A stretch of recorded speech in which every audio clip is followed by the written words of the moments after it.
By now, you've seen a range of different learning algorithms.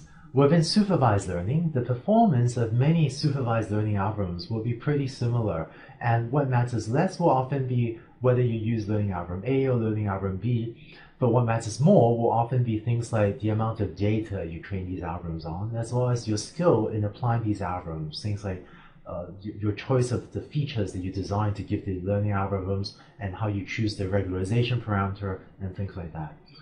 But there's one more algorithm that is very powerful and is very widely used both within industry and in academia, and that's called the support vector machine. And compared to both logistic regression and neural networks, the support vector machine, or the SVM, sometimes gives a cleaner and sometimes more powerful way of learning complex nonlinear functions. And so I'd like to take the next videos to talk about that. Later in this course, I will do a quick survey of a range of different supervised learning algorithms just to very briefly describe them. But the support vector machine, given its popularity and how powerful it is, this will be the last of the supervised learning algorithms that I'll spend a significant amount of time on in this course. As with our development of other learning algorithms, we're going to start by talking about the optimization objective. So let's get started on this algorithm. In order to describe the support vector machine, I'm actually going to start with logistic regression and show how we can modify it a bit and get what is essentially the support vector machine. So in logistic regression, we have our familiar form of the hypothesis there and the sigmoid activation function shown on the right. And in order to explain some of the math, I'm going to use Z to denote theta transpose X here. Now, let's think about what we would like logistic regression to do. If we have an example with y equals 1, and by this I mean an example in either the training set or the test set, or the cross-validation set. But if y is equal to 1, then we're sort of hoping that h of x will be close to 1. So, right, we're hoping they'll correctly classify that example. And having h of x close to 1, what that means is that theta transpose x must be much larger than 0. So this greater than sign, that means much greater than 0. And that's because if it's z, that is theta transpose x, is when z is much bigger than 0, is far to the right of this figure, that the output of logistic regression becomes close to 1. Conversely, if we have an example where y is equal to 0, then what we're hoping for is that the hypothesis will output a value close to 0, and that corresponds to theta transpose x, or z, being much less than 0, because that corresponds to the hypothesis outputting a value close to 0. If you look at the cost function of logistic regression, what you find is that each example, x comma y, contributes a term like this to the overall cost function. Right, so for the overall cost function, we usually we would also have a sum over all the training examples and a 1 over m term. But this expression here, that's the term that a single training example contributes to the overall objective function for logistic regression. Now, if I take the definition for the form of my hypothesis and plug it in over here, then what I get is that each training example contributes this term, right, ignoring the 1 over m, but it contributes that term to my overall cost function for logistic regression. Now, let's consider the two cases of when y is equal to 1 and when y is equal to 0. In the first case, let's suppose that y is equal to 1. In that case, only this first term in the objective matters, because this 1 minus y term will be equal to 0 if y is equal to 1. So when y is equal to 1, when in our example x comma y, when y is equal to 1, what we get is this term, minus log 1 over 1 plus e to the negative z, where, as similar to the last slide, I'm using z to denote theta transpose x. And of course, in the cost, we actually had this minus y, but we just said if y is equal to 1, so if that's equal to 1, I just simplified it away in the expression that I have written down here. And if we plot this function as a function of z, what you find is that you get this curve shown on the lower left of the slide. And thus we also see that when z is equal to large, that is when theta transpose x is large, that corresponds to a value of z that gives us a fairly small value, a fairly small contribution to the cost function.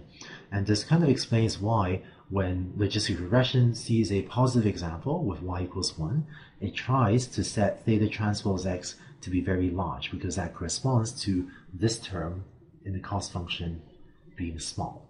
Now, to build a support vector machine, here's what we're going to do. We're going to take this cost function, this minus log 1 over 1 plus z to the negative z, and modify it a little bit. Let me take this point 1 over here, and let me draw the cost function I'm going to use. The new cost function is going to be flat from here on out, and then I'm going to draw something that grows as a straight line, similar to logistic regression, but this is going to be a straight line in this portion.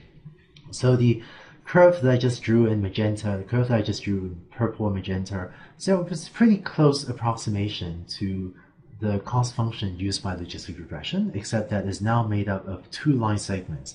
There's this flat portion on the right, and then there's this straight line portion on the left. And don't worry too much about the slope of the straight line portion. It doesn't matter that much.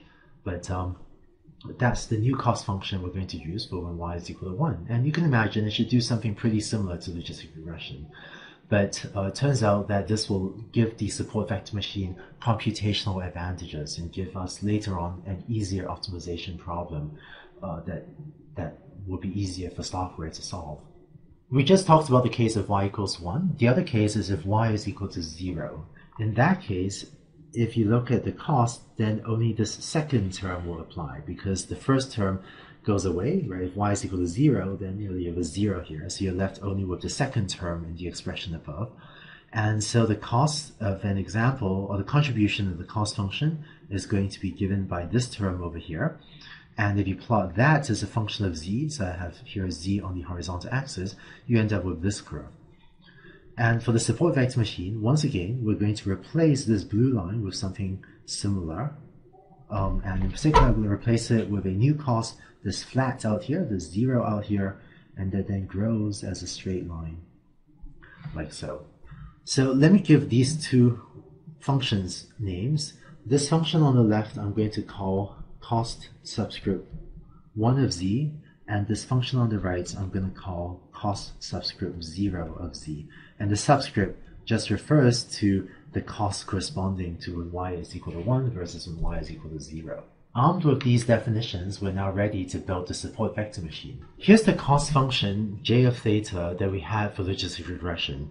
In case this equation looks a bit unfamiliar, is because previously we had a minus sign outside, but here what I did was I instead moved the minus signs inside this expression. So it just makes it look a little bit different.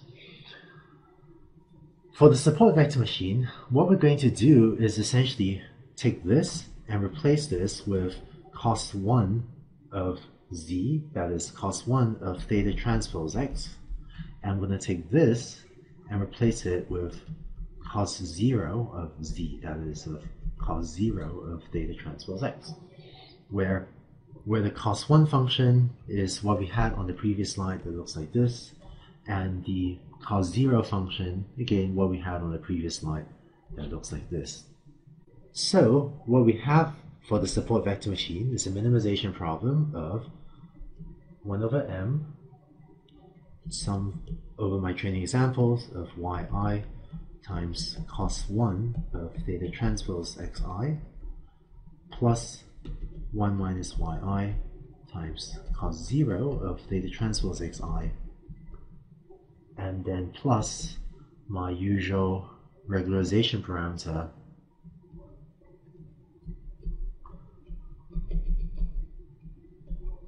like so.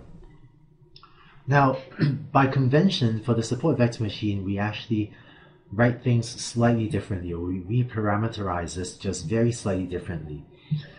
First, we're going to get rid of the 1 over m terms, and this just happens to be a slightly different convention that people use for support vector machines compared to for logistic regression. But here's what I mean. What I'm going to do is I'm just going to get rid of these 1 over m terms, and this should give me the same optimal value for theta, right? Because 1 over m is just a constant. So, whether I solve this minimization problem with 1 over m in front or not, I should end up with the same optimal value for theta. Here's what I mean. To give you a concrete example, suppose I had a minimization problem that minimize over a row number u of u minus 5 squared plus 1, right? Well, the minimum of this happen to know the minimum of this is u equals 5. Now, if I were to take this objective function and multiply it by 10, so here my minimization problem is min over u of 10 u minus 5 squared plus 10. Well, the value of u that minimizes this is still u equals 5, right? So multiplying something that you're minimizing over by some constant, 10 in this case, it does not change the value of u that gives us, that minimizes this function. So in the same way, what I've done by crossing out this m is all I'm doing is multiplying my objective function by some constant m, and it doesn't change the value of theta that achieves the minimum. The second bit of notational change, which is just again the more standard convention when using SVMs instead of logistic regression, is the following. So for logistic regression, we had two terms to the objective function. The first is this term, which is the cost that comes from the training set, and the second is this term, which is the regularization term. And what we had was we controlled the trade-off between these by saying, we wanted to minimize a plus, and then my regularization parameter lambda, and then times some of the term b, where I guess I'm using a to denote this first term, and I'm using b to denote that second term, maybe without the lambda. And instead of parameterizing this as a plus lambda b, we could, and so what we did was by setting different values for this regularization parameter lambda, we could trade off the relative weight between how much we want to fit the training set well, that is minimizing a, versus how much we care about keeping the values of the parameters small. So that would be the parameters b. For the support vector machine, just by convention, we're going to use a different parameters. So instead of using lambda here to control the relative weighting between the first and second terms, we're instead going to use a different parameter, which by convention is called c, and we're instead going to minimize c times a plus b. So for logistic regression, if we set a very large value of lambda, that means give b a very high weight. Here is that if we set c to be a very small value, that corresponds to giving b a much larger weight than a. So this is just a different way of controlling the trade-off, or just a different way of parameterizing how much we care about optimizing the first term versus how much we care about optimizing the second term. And if you want, you can think of this as the parameter c playing a role similar to 1 over lambda. And it's not that these two equations or these two expressions will be equal if c equals 1 over lambda. That's not the case, but rather is that if c is equal to 1 over lambda, then these two optimization objectives should give you the same value, the same optimal value for theta. So just filling that in, I'm going to cross out lambda here and write in the constant c there. So that gives us our overall optimization objective function for the support vector machine. And if you minimize that function, then what you have is the parameters learned by the SVM.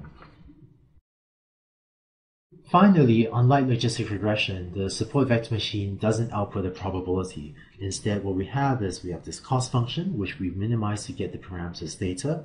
And what a support vector machine does is it just makes a prediction of y being equal 1 or 0 directly. So the hypothesis will outpredict 1 if theta transpose x is greater than or equal to 0, and it'll predict 0 otherwise. And so having learned the parameters theta, this is the form of the hypothesis for the support vector machine. So that was a mathematical definition of what a support vector machine does. In the next few videos, let's try to get better intuition about what this optimization objective leads to and what are the sorts of hypotheses a SVM will learn. And we'll also talk about how to modify this just a little bit to learn complex non-linear functions.